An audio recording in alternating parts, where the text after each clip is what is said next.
ब्रज क्षेत्र में तो एक सीट ऐसी है मैनपुरी। तो मैनपुरी के अंदर यदि बात करेंगे तो जयवीर सिंह एक जननेता है, पहले भी मंत्री रहे और वर्तमान में मंत्री हैं। तो निश्चित रूप से समाजवादी पार्टी को उन सीटों पर पराजित होना पड़ेगा। नमस्कार, आप देख रहे हैं कैपिटल हेडलाइंस और मैं हूं वात्सल्य। कहते हैं कि मक्खन पर लकीर खींचना आसान है, लेकिन पत्थर पर लकीर खींचना बहुत मुश्किल है। और आज हमारे साथ ऐसे ही एक खास शख्स हैं जिन्होंने पत्थर पर लकीर खींच के दिखाई है। भारतीय जनता पार्टी के नेता हैं, विधायक हैं, प्रदेश प्रवक्ता हैं, लेकिन उनसे मुखातिब कराने के पहले मैं आपको बता देता हूं कि उन्होंने शुरुआत की बहुत ही एक कार्यकर्ता के तौर पर, पहले विद्यार्थी परिषद, फिर भारतीय जनता युवा मोर्चा, उसके बाद वो भारतीय जनता पार्टी पहुंचे और भारतीय जनता पार्टी को वो सीट जीत कर दिखाई जिसे भारतीय जनता पार्टी ने पहले कभी नहीं जीता था। हम बात कर रहे हैं मथुरा विधानसभा की माठ सीट की, जिस पर लगातार 35 साल से, लगभग 3.5 दशक से एक कद्दावर नेता का कब्जा था।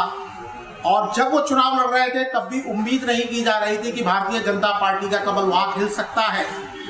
मैं बात कर रहा हूं श्री राजेश चौधरी जी की, जो भारतीय जनता पार्टी के आज आला नेताओं में शुमार होते हैं, कम से कम ब्रज क्षेत्र में और पूरे प्रदेश में पार्टी की आवाज रखते हैं। आपने तो एक कमाल करके दिखाया, जिसके लिए पूरे प्रदेश में बल्कि देश तक आपका नाम पहुंचा।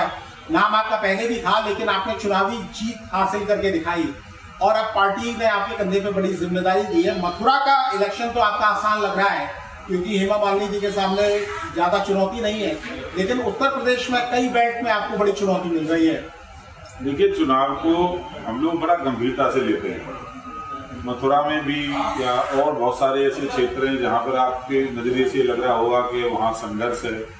तो जितना संघर्ष वाला क्षेत्र हमारे लिए महत्वपूर्ण है, उतना महत्वपूर्ण वो एरिया भी है जो हमारा है। इसमें कोई शक नहीं है कि मथुरा में हमको बहुत बड़ी सफलता मिलने वाली है। तो जो हमारी संघर्ष की सीटें हैं, जहाँ हमको लगता था कि हम नेगेटिव, वहाँ पिछले 2 साल पहले हमने काम शुरू कर दिया था, जहाँ हमारे सांसद नहीं थे और 2 साल से लगातार पार्टी डोर टू डोर जाकर के संगठनात्मक एक्टिविटी, सरकार की योजनाएं, मोदी जी की सरकार क्या कर रही है, योगी जी की सरकार क्या कर रही है, जनता तक बताना, ये सब काम 2 साल से तैयारी इसकी चल रही है।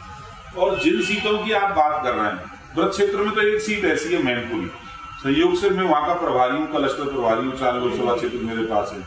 इस बार आपको उम्मीदवार नहीं मिल रहा था? नहीं, ऐसा नहीं है।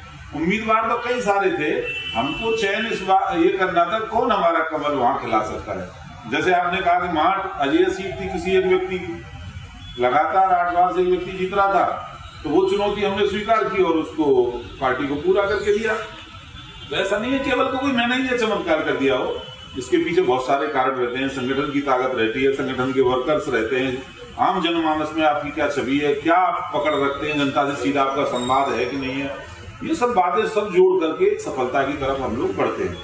तो मैनपुरी के अंदर यदि बात करेंगे तो जयवीर सिंह एक जननेता है, पहले भी मंत्री रहे और वर्तमान में मंत्री हैं और ऐसी सीट से वहां से भी जीत करके आए जो वहां मानते थे कि जीतेंगे नहीं जीतेंगे।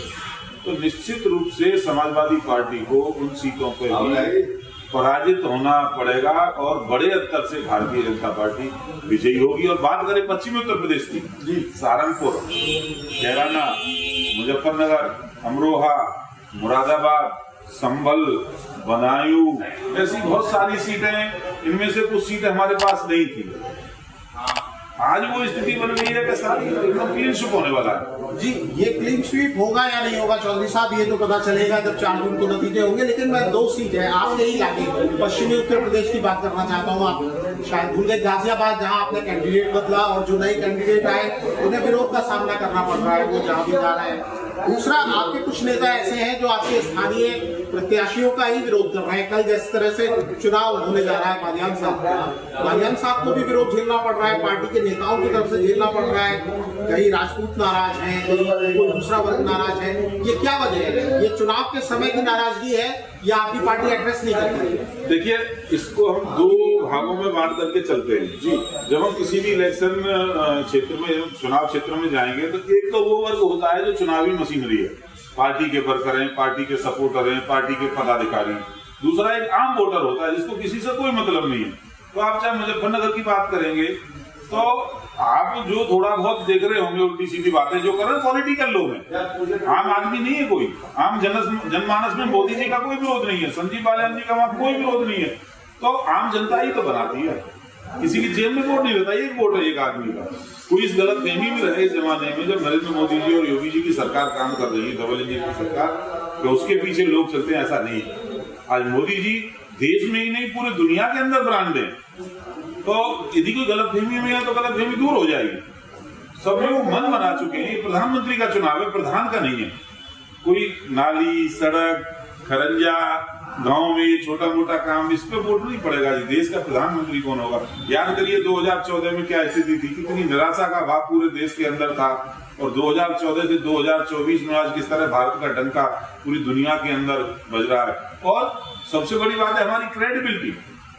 जब हमको काम करने का मौका मिला, हम बचपन से नारा लगा रहे थे जम्मू कश्मीर हमारा है, वो सारे का सारा है। तो कश्मीर को हमारा बनाने का काम किसने किया? 370 हटा करके 35 से हटा करके इसी सरकार ने किया। रामलला हम आएंगे, मंदिर भव्य बनाएंगे, हम ही कहते थे, बचपन से नारा लगाते थे। राम मंदिर आज बना और हम सीना ठोक करके घोषणा कर रहे हैं कि यूसीसी लाएंगे, तो लाएंगे, ये भी हमारे एजेंडे में था। तो जनता का विश्वास नरेंद्र मोदी जी के चेहरे पे है, योगी जी के चेहरे पर है, और भारतीय जनता पार्टी के जो नेतृत्व है उस सब पर जनता का भरोसा है। और निश्चित रूप से छोटी मोटी बातें जो है ये कोई मायने इस चुनाव में नहीं रखती। सर, मैं आपसे ये भी पूछना चाहूंगा कि लोग एक शिकायत ये भी करते हैं कि आप लोग जब बात आती है, क्योंकि आप सांसद चुन रहे हैं, आप विधायक चुन रहे हैं, आप एक्टिव विधायक हैं, लेकिन बहुत सारे ऐसे विधायक या सांसद हैं जो अपने क्षेत्र में नहीं जाते। जैसे कैराना के जो सांसद हैं उनके बारे में ये शिकायत सुनने में लगातार आ रही है मीडिया में।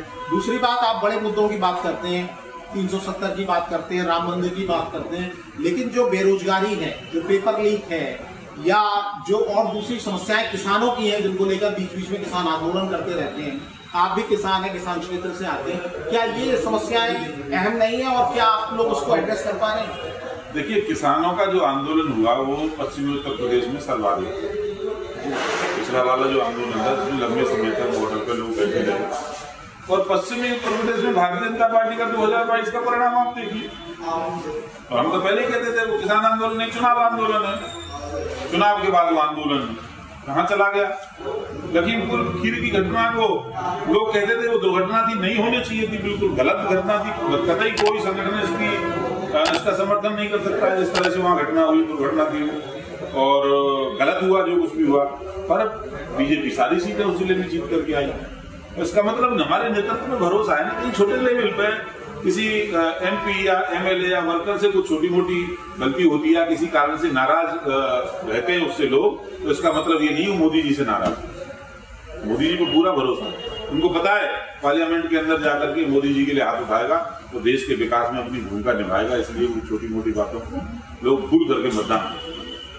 सर, मैं आपका ज्यादा टाइम नहीं लूंगा, एक आखिरी सवाल, क्या उम्मीद है? आप उत्तर प्रदेश को पूरा देख रहे हैं, केवल पश्चिम की बात हमने की या मध्य, पूरे यूपी में है। पिछली बार आप लोग 62 पर आ गए थे, 71 से घटे। इस बार आपने 80 में 80 का लक्ष्य रखा है, आप क्या देख रहे हैं? देखिए, 2014 में हमने बड़ी सफलता हासिल की। 2014 के बाद 2019 में हमारे खिलाफ जो गठबंधन बना, जो दल उस गठबंधन में थे, वो डराने वाला गठबंधन था। जनता के अंदर एक भय था, तो मोदी जी को रोक देंगे। इस बार भी एक गठबंधन बना है, और वो गठबंधन जो पुराने वाला गठबंधन है, बड़ा गठबंधन था, उसमें बसपा बहुत बड़ा वोट परसेंटेज उसका था। सुभाषपा भी वहाँ की, आरएलडी भी वहाँ की, महान पार्टी भी वहाँ की, कई सारे इस तरह के लोग वहाँ सब इकट्ठे होकर के चुनाव लड़ रहे थे। वास्तव में वो संघर्ष का चुनाव था। जब संघर्ष की स्थिति में लोग कहते थे उस समय कि भारतीय जनता पार्टी उत्तर प्रदेश में साफ हो जाएगी, परिणाम आया कि हमारे सहयोगी के साथ मिलकर 63 सीटें हम जीते।